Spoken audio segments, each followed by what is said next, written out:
Olá, doutores e doutoras do curso de Direito da Faro, né? Primeiro ano aí. Então hoje a gente vai estar dando continuidade à disciplina de Teoria Geral do Estado, informando a vocês que ah, esse vídeo encerra o conteúdo para a primeira prova, tá? Então a gente viu a relação entre Estado e direito, viu os conceitos sobre Estado, os elementos que compõem o Estado, analisamos população, território, governo, a diferença entre povo, população, as fontes do Estado. Depois nós analisamos ainda a soberania do Estado, os órgãos que influenciam na soberania, né, os organismos internacionais, ONU, Mercosul, seus braços, né, Banco Mundial, Fundo Monetário Internacional. Então a gente viu tudo isso daí. Tá? Então nas últimas aulas a gente ainda falou sobre formas de Estado, formas de governo, sistema de governo. Né? Na penúltima aula nós falamos sobre o poder constituinte e agora a gente encerra o conteúdo para a primeira prova falando sobre um assunto muito importante, né? Que é o preâmbulo da Constituição. Então, a partir da primeira prova, nós dedicaremos nossos estudos à ciência política. Nós iremos ver quem são os pensadores que analisaram os aspectos políticos e jurídicos, né, também dentro da nossa disciplina, que a nossa disciplina é Teoria Geral do Estado e Ciência Política. Então vamos lá. O preâmbulo da Constituição. Anotem aí o primeiro tópico, a estrutura da Constituição. Então a estrutura da Constituição ela é composta do preâmbulo, tá? Depois a gente vai ter o corpo da Constituição, que vai do artigo 1º ao artigo 250, tá? Divididos aí em 9 capítulos. Tá? Então, do artigo 1º ao artigo 250, distribuídos aí em 9 capítulos. E por último, nós temos o ADCT, Ato das Disposições Constitucionais Transitórias, que vai do artigo 1º ao artigo 114. Particularmente agora, iremos estudar o preâmbulo. Né? Tudo bem? Então a estrutura da Constituição, preâmbulo, corpo e ADCT. Muito bem, anotem o tópico 2, literalidade do preâmbulo. E daí eu vou pedir licença para vocês, para que eu possa fazer a leitura do preâmbulo. Porque os examinadores, né, mesmo a OAB, tá, eles têm exigido, em relação a essa parte, a literalidade do texto. Tá? Então, muitas vezes, eles subtraem alguma parte importante do preâmbulo para você verificar se aquela alternativa é correta ou não. Então, eu vou tomar a liberdade aqui de ler o preâmbulo para vocês. Diz o preâmbulo: nós, representantes do povo brasileiro, reunidos em Assembleia Nacional Constituinte, para instituir um Estado democrático destinado a assegurar o exercício dos direitos sociais e individuais, a liberdade, a segurança, o bem-estar, o desenvolvimento, a igualdade e a justiça como valores supremos de uma sociedade fraterna, pluralista e sem preconceitos, fundada na harmonia social e comprometida na ordem interna e internacional com a solução pacífica das controvérsias. Promulgamos, sobre a proteção de Deus, a seguinte Constituição da República Federativa do Brasil. Então essa é a íntegra, né? É a literalidade do nosso preâmbulo. Ele antecede, portanto, o artigo 1º. Ele não tem nenhum artigo e vocês irão entender o porquê. Mas dentro, né, dessa literalidade do preâmbulo, nos chama a atenção alguns tópicos. Então anotem aí o terceiro ponto importante relacionado ao preâmbulo. Qual seria a natureza jurídica do preâmbulo? Qual seria a natureza jurídica do preâmbulo? E daí, doutores e doutoras, nós temos diversas correntes de pensamento, tá? E não me cabe aqui, para a gente inclusive ganhar tempo, falar de cada uma delas, mesmo porque não é que essa ou aquela seja adotada parcialmente, tá? O Brasil adota a teoria da irrelevância jurídica do preâmbulo. Portanto, o preâmbulo ele não tem relevância jurídica, tá? A ideia que predomina é que ele tem uma predominância de ordem política e não jurídica. Então, dentre todas as teorias, o Brasil adota essa, o preâmbulo, a tese de que o preâmbulo tem irrelevância jurídica, tá? Por conta da sua ênfase política, tá? Então, o preâmbulo ele representa, sendo uma identificação política, ele representa a ideologia, né, vigente na Assembleia Nacional Constituinte, tá, que elaborou, né, o projeto de Constituição e assim encaminhou para que o Congresso a aprovasse. Então o preâmbulo ele representa a ideologia da Assembleia Nacional Constituinte. Ele não tem força jurídica. O que mais é importante falar em relação ao preâmbulo? Ele não gera nem direitos nem obrigações. O preâmbulo ele não gera direitos e obrigações. Portanto, ele não é norma obrigatória a ser adotada pelos estados, tá? Ele não é norma obrigatória. Então, prestem atenção nesses detalhes. Ele serve de parâmetro. Será que o preâmbulo ele serve de parâmetro para controle de constitucionalidade? Esse é uma outra característica importante. Se ele não é norma, ele não serve de parâmetro para controle de constitucionalidade, para aferir se ele é legal, né? Se ele tem a legalidade contestada ou não. Essa é a verdade, né? Ele não vai servir de parâmetro para qualquer outra lei para se aferir se essa outra lei tem a legalidade de acordo, né, compatível com a Constituição ou não. Então ele não pode ser objeto de controle de constitucionalidade. E daí, dentre todos os requisitos aí do preâmbulo, um específico nos chama a atenção, porque correntemente ele é objeto de divergência. A alusão à proteção de Deus, né?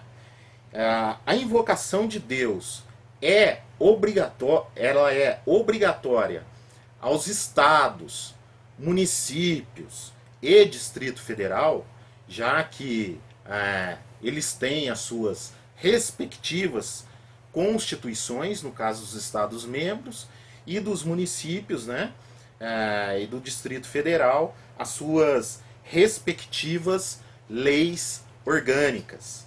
Então, seria algo obrigatório? Resposta: não, tá? Não seria algo obrigatório, tá? Lembrando que o advento da República, tá? O advento da República, ele separou, foi um momento propício, né, para separar, já na Constituição de 1891, a relação entre Estado e Igreja. Então, não confundam, tá? houve a separação entre Estado e Igreja, tá? Na República Velha, já na Constituição de 1891, a primeira Constituição da República. Mas isso não significa que houve uma desconsideração do aspecto religioso, tá? Conforme eu já disse para vocês em aulas passadas, o aspecto religioso ele tem um contexto histórico no Brasil. Tá? Ele tem um contexto histórico. Existem 3 colunas que sustentam a cultura ocidental. Sob o ponto de vista político, nós temos a Grécia, né? com a ideia de democracia. Sob o ponto de vista jurídico, nós temos Roma, né? O direito romano, que também teve a sua influência religiosa, né? Já que os imperadores, né? Os Césares, se portavam como Deus, né? Então a gente tem uma influência religiosa oriunda do direito romano, né? Católico apostólico romano, o termo já diz tudo. E o outro pilar da cultura ocidental, além de Grécia, né? De Atenas e Roma, é o Estado de Israel, né? Sob o ponto de vista religioso. Então aí, os 3 pilares, sob o ponto de vista político, sob o ponto de vista jurídico e sob o ponto de vista religioso, Israel. Então o Brasil, né, mesmo com a separação entre Estado e Igreja a partir da Primeira República, ele não desconsiderou o aspecto histórico religioso. E não há como desconsiderar esse contexto histórico, razão pela qual a maioria da população brasileira ela é cristã. Só que o nosso Estado ele é laico, né? Dizendo de outra forma, é um Estado leigo, não confessional. Tá? Se pudesse dizer ainda de uma outra forma, seria um Estado neutro, que não adota uma religião oficial. Muito bem. Então ele recepciona todas as religiões, inclusive quem é ateu ou agnóstico. Tá? Então também não há que se confundir Estado laico com Estado ateu. O Brasil é um Estado laico, de neutralidade, mas também não há que se confundir com Estado ateu. Tá? Muito bem. Outro ponto importante em relação à ideia de proteção divina é que Estado laico também é chamado de laicidade. Tá? Então a ideia de neutralidade também é conhecida como laicidade. Se esse termo aparecer em concurso e tudo mais, ou mesmo no exame da OAB, não confundir laicidade com laicismo. O laicismo é a ideia de intolerância, tá? É a ideia de repúdio do Estado em relação às religiões. Então não confundir a ideia de laicidade, tá? Que é adotada pelo Brasil, de neutralidade em relação à religião. O Brasil não adota religião oficial, mesmo cientes, né, de que a maioria da população é cristã, mas o Brasil não adota religião oficial. E isso se chama laicidade, a qual não se confunde com laicismo, que significa repúdio, intolerância por parte do Estado em relação às religiões. Muito bem. Apenas para mostrar para vocês esse aspecto histórico, apenas 2 constituições não trouxeram a expressão sobre a proteção de Deus, que foi a Constituição de 1891, justamente período em que o Estado se separou da Igreja, tá?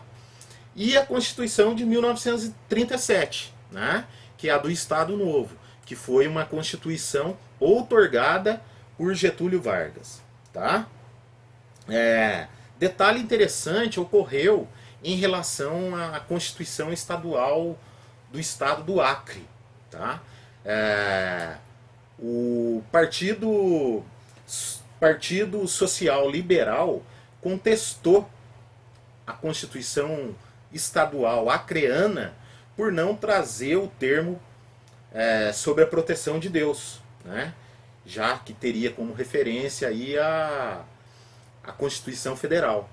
Então, essa discussão, né, essa lide, ela chegou até o Supremo, tá, que teve que decidir sobre essa situação.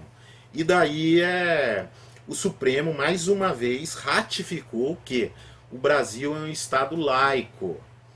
Tá? E o preâmbulo da Constituição, ele não é norma, ele não gera obrigações.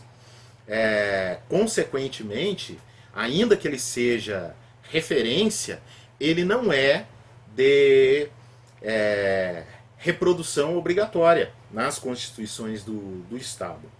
Então, o partido, na verdade, essa lide aí foi desfavorável ao partido que queria que fosse decidido pela obrigatoriedade.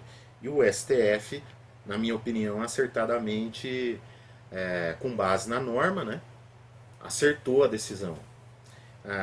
Posteriormente, todavia, na verdade, em 2000, uma reformulação na Constituição do Acre acabou acrescentando a proteção de Deus. Tá? Um outro tópico que eu gostaria que vocês anotassem, que é o tópico 5.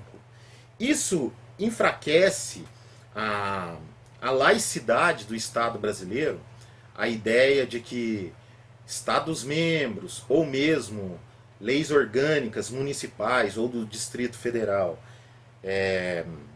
não reproduzam o conteúdo preambular previsto na Constituição. Isso será que enfraquece a laicidade do Estado brasileiro? Isso será que o torna enfraquecido? Na verdade, não. Tá? E nós temos outros artigos na Constituição que corroboram esse pensamento. Um desses artigos é o artigo 5º da Constituição, inciso 6º. Tá? O que ele vai, em síntese, o que ele vai estabelecer?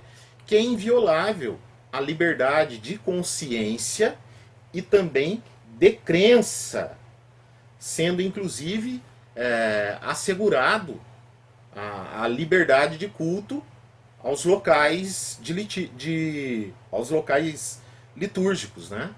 Aos locais litúrgicos. Então o artigo 6º prevê, o artigo 5º, inciso 6º, prevê a liberdade de consciência e de crença e também a proteção aos locais litúrgicos. Tá?